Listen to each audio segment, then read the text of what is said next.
हमने अपने last video में शेयर किया था आपसे 3 साइकोलॉजी ट्रिक्स जो कंपनीज यूज़ करते हैं आपको सामान बेचने के। और साथ ही ये भी बताया था कि कैसे वो ट्रिक्स को डिफरेंट लेवल पे यूज़ करके मास मैनिपुलेशन भी किया जा सकता है। और आज के इस वीडियो में हम और भी कुछ ऐसे नए ट्रिक्स को जानेंगे। तो पहला ट्रिक है पावर ऑफ एनेक्डोट। ये ट्रिक सिर्फ ये बताता है कि लोगों को स्टोरीज पसंद है। हमारे ब्रेन्स में स्टैटिस्टिक्स, नंबर्स, फिगर्स इन सब से ज़्यादा एक स्टोरी दिमाग में बैठ जाती है। इसलिए कोई भी अगर हमें डॉक्यूमेंट्री देखना है जिसमें हमें रियल फैक्ट्स फिगर्स के साथ दिया जाए, या फिर हमें एक मूवी देखनी है जिसमें हमें किसी एक इंसान की स्टोरी को दिखाया जाए, तो वो मूवी ज़्यादा इम्पैक्ट क्रिएट करती है, क्योंकि कहीं ना कहीं हम उस स्टोरी से कनेक्ट कर सकते हैं। और इसलिए आप हमेशा ऐड में देखोगे कि कोई ना कोई एक स्टोरी दिखाई जा रही होती है। फिर चाहे वो कोई टूथपेस्ट का ऐड हो जहाँ पे किसी इंसान को कैविटी हो गया, वो डेंटिस्ट के पास जा रहा है, या फिर कोई भी दूसरे तरह का ऐड जिसमें परफ्यूम का ऐड जिसमें किसी ने परफ्यूम लगाया और लोग उसकी तरफ अट्रैक्ट हो गए। सिंपल स्टोरी की बात बताई जा रही है, लेकिन कभी भी इसमें आपको फैक्ट्स एंड फिगर्स नहीं दिखाए जाते। फॉर इंस्टेंस, अगर हम टूथपेस्ट की बात करें, किसी को कैविटी हुई है, तो ऐसे कितने लोग हैं जिनकी कैविटीज उस टूथपेस्ट से फिल हुई है। आप देख लीजिए, जितने भी टीवीज में एड्स आते हैं या यूट्यूब पे ऐड होते हैं, उसमें usually numbers and figures missing होते हैं। आपको सिर्फ और सिर्फ किसी स्टोरी बता के उसमें अपने सामान को बेचा जा रहा है। यही चीज़ हम पॉडकास्ट में भी अनफॉर्चुनेटली आजकल देख रहे हैं। जो लोग आके स्टोरी बता रहे हैं, आप उनसे पूछें, हमेशा ये पूछें कि डेटा कहाँ है उनके स्टोरी को सपोर्ट करने के लिए। क्या ये स्टोरी मास लेवल पे हो रही है, इसका परसेंटेज क्या है, क्या उन्होंने कभी भी उन केसेस का, जिन केसेस को वो बता रहे हैं और जो टोटल सिनेरियोज होता है, कभी भी उसके कैलकुलेशन में वो गए हैं।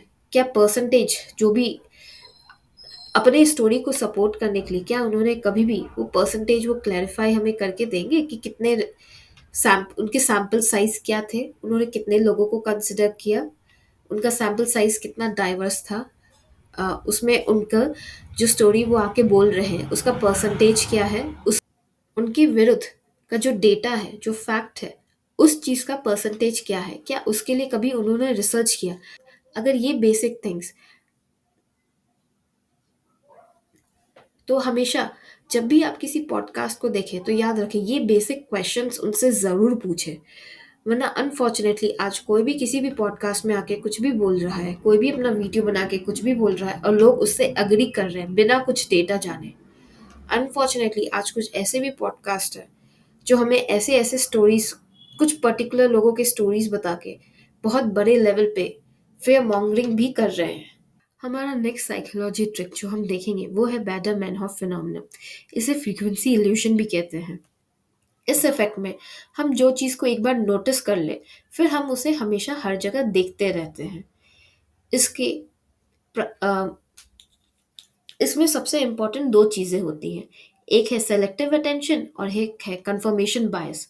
सेलेक्टिव अटेंशन में जब हम किसी भी आइडिया थिंग के पहले बार नोटिस करते हैं, तब उसके बाद हम उसके हर बार ज़्यादा ध्यान अनकॉन्शियसली देने लगते हैं, बजाय उन चीज़ों के जिन चीज़ों को हमने पहले नोटिस नहीं किया। इसे कहते हैं सेलेक्टिव अटेंशन।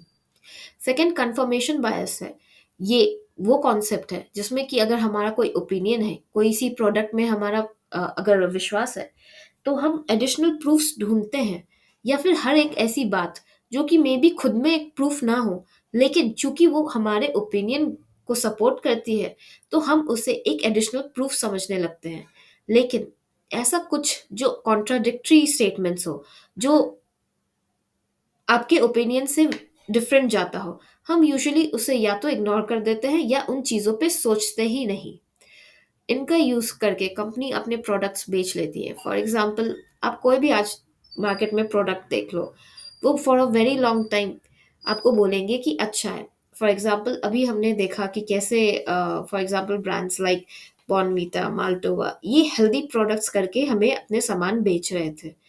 लेकिन रिसेंटली हमें ये पता चला कि जो सामान इंडिया में बेचे जा रहे हैं, स्पेशली बेबी प्रोडक्ट्स, उनमें बहुत ज़्यादा शुगर मिला हुआ है compare to the same product being sold in European countries.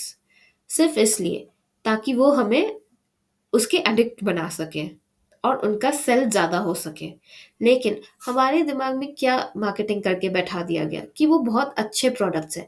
अगर कोई हमें आके ये बोलता कि ये प्रोडक्ट्स अच्छे नहीं हैं, अगर वो हमें कितना भी प्रूफ भी दिखाता कि ये प्रोडक्ट्स में ये प्रॉब्लम है, तो हम उसे तब तक नहीं एक्सेप्ट करते। पर अब चूंकि thanks to the YouTuber and thanks to the food farmer, उन्होंने इसे बहुत बड़े लेवल पे एक्सपोज किया है और बहुत, तो अब ये बात हमारे दिमाग में बैठ गई है। अब अगेन आप यहाँ देखिए ये फिनोमेना कैसे वर्क करेगा। क्योंकि अब हमने एक बार ये जान लिया कि वो प्रोडक्ट्स में काफ़ी ऐसी चीज़ें भी मिली हो सकती है जो हमारे हेल्थ के लिए खराब हो, तो अब हम हर वो प्रोडक्ट जिसे हेल्थ के लिए वो तो अब हर वो प्रोडक्ट जिसे हेल्थ प्रोडक्ट कह के बेचा जाता है, हम उसे सारे इंग्रेडिएंट्स पढ़ के ही खरीदेंगे। उस पे पहले हमने ये शक करेंगे, क्योंकि अब हमारे दिमाग में ये बात बैठ गई है कि कंपनीज हमें हेल्थ प्रोडक्ट के नाम पे बहुत सारी ऐसी चीज़ें भी बेच रही हैं जो हमें हेल्थ के लिए बिल्कुल भी सूटेबल नहीं है। तो इस तरह से ये फिनोमेना दोनों ही तरीके से काम करता है। ये आपको बेनिफिट भी दे सकता है, ये आपके खिलाफ भी काम कर सकता है। बट ज़रूरी है कि हम ये समझें कि हमारे साथ क्या हो रहा है। तीसरा साइकोलॉजिकल ट्रिक जो आज हम देखेंगे वो है एंकरिंग। एंकरिंग उस नोशन को कहते हैं जहां हम डिसीजंस इस फेवर पे लेते हैं कि जी हमें एंकरिंग उस नोशन को कहते हैं जहां हम लोग डिसीजंस उस बेसिस पे लेते हैं जो कि हमें फर्स्ट पीस ऑफ इंफॉर्मेशन मिले। वो फर्स्ट पीस ऑफ इंफॉर्मेशन बहुत हेविली हमारे किसी भी डिसीजन को अफेक्ट करता है। यूं भी कहते हैं कि first impression is the last impression.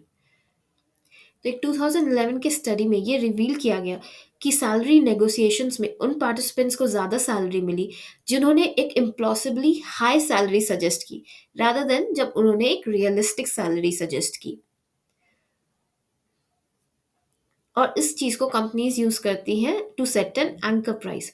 For instance आपने हमेशा देखा होगा कि किसी भी चीज़ को वो बहुत हाई लेवल पे प्राइस करते हैं, उस प्राइस को काटते हैं और फिर एक न्यू प्राइस लिखते हैं जो कि यूजुअली उस प्राइस से काफ़ी कम होती है। हमें लगता है कि हमें वो चीज़ बहुत सस्ते में मिल रही है इसलिए हम वो खरीद लेते हैं, बट इन रियलिटी वो सेकेंड प्राइस ही उसकी रियल प्राइस होती है। बट उस रियल प्राइस पे शायद अगर ये एंकरिंग इफेक्ट ना यूज होता तो शायद हम नहीं खरीदते।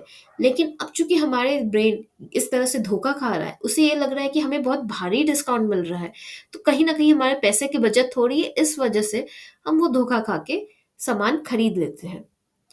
इसका सबसे अच्छा एग्जाम्पल है ऑनलाइन शॉपिंग। आज हम में से हर कोई बिग बास्केट, ज़ेप्टो, ब्लिंकिट वगैरह ये सब को यूज़ कर रहा है। अब आप उसमें देखेंगे कि हमेशा प्राइस काट के लिखा रहता है और एक सेकंड प्राइस सेट रहता है। और हमें लगता है कि हमें ये सारे ऑनलाइन प्लेटफॉर्म्स बहुत ही सस्ते में प्रोडक्ट बेच रहे हैं। लेकिन अगर आप टोटल चीज़ों का कैलकुलेट करें तो इट्स पॉसिबल कि आपके जो बगल के दुकान से आपने सामान लाया और प्लस अगर आप सेम सामान को ऑनलाइन उसके कार्ट में डाल के टोटल उसका वैल्यू चेक करो तो उसमें ज़्यादा कोई डिफरेंस नहीं होगा। ये सेम काम मैंने खुद किया एंड इनफैक्ट मुझे ऑनलाइन प्लेटफॉर्म पे 26 रुपये ज़्यादा ही टोटल दिखे। तो अब आप समझ सकते हैं कैसे हमें एंकरिंग इफेक्ट यूज़ करके ये सारे प्लेटफॉर्म्स अपने प्रोडक्ट सेल्स बढ़ाए जा रहे हैं। और हमें लगता है कि हमें डिस्काउंट मिल रहा है, बट इन रियलिटी हमें कुछ भी नहीं मिल रहा होता। और आजकल तो शॉपकीपर्स भी रेडी है डोर टू डोर डिलीवरी देने के लिए, लेकिन फिर भी हम एक ऑनलाइन प्लेटफॉर्म को ज़्यादा फेवर कर रहे हैं जो कि इस मार्केट में, ग्रोसरी मार्केट में उन लोगों की मोनोपोली क्रिएट करेगी और साथ ही एक पिरामिड शेप इकोनॉमी हमारे देश में खड़ा कर देगी, जिससे अनफॉर्चुनेटली बहुत सारे मिडिल क्लास बिजनेसमैन, ऐसे शॉपकीपर्स, उनका बिजनेस घटेगा और पैसे टॉप लेवल के लोगों के पास, 1% के लोगों के पास इकट्ठे होते जाएंगे। इससे इनकम इनइक्वालिटी भी हमारे देश में बढ़ेगा और ये किसी भी देश के इकोनॉमिक सिचुएशन के लिए बिल्कुल भी अच्छी चीज़ नहीं। साथ ही एंकरिंग आपको टीवी के ads, again referring to my previous psychology trick जिसमें हमने बताया कि कैसे एड्स कंपनी यूज़ करते हैं टू सेल देयर प्रोडक्ट्स, वो हमारे दिमाग में एक नोशन क्रिएट कर देते हैं कि उनके प्रोडक्ट्स बहुत हेल्दी हैं because it is the first piece of information that we get about their products. इसलिए वो इन एड्स को इतना ओवरवेलमिंगली पॉजिटिव करके बेचते हैं कि हमारे दिमाग में ये सारी चीज़ें सेट हो जाती हैं। इसलिए ये सारे साइकोलॉजी ट्रिक्स हम लोगों को जानने बहुत ज़रूरी हैं, ताकि हम लोग ये जान सकें कि हमारे साथ एज़ कंज़्यूमर क्या हो रहा है।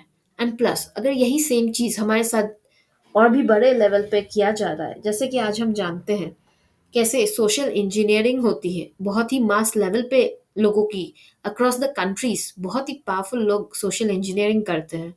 तो ये इन साइकोलॉजी ट्रिक्स को जान के हम कहीं ना कहीं मास लेवल पे होने वाले उन सोशल इंजीनियरिंग को भी पकड़ सकते हैं, और कहीं ना कहीं खुद और अपने साथ साथ अपने आसपास और दूसरे लोगों को भी इससे अवेयर करा के सेव करा सकते हैं। तो हमारा ये वीडियो आपको कैसा लगा आप ज़रूर बताएं। कमेंट सेक्शन में आप हमें ज़रूर कमेंट करके बताएं कि आप ये बातों से सहमत हैं या असहमत, और इसे लाइक शेयर सब्सक्राइब करना ना भूलें।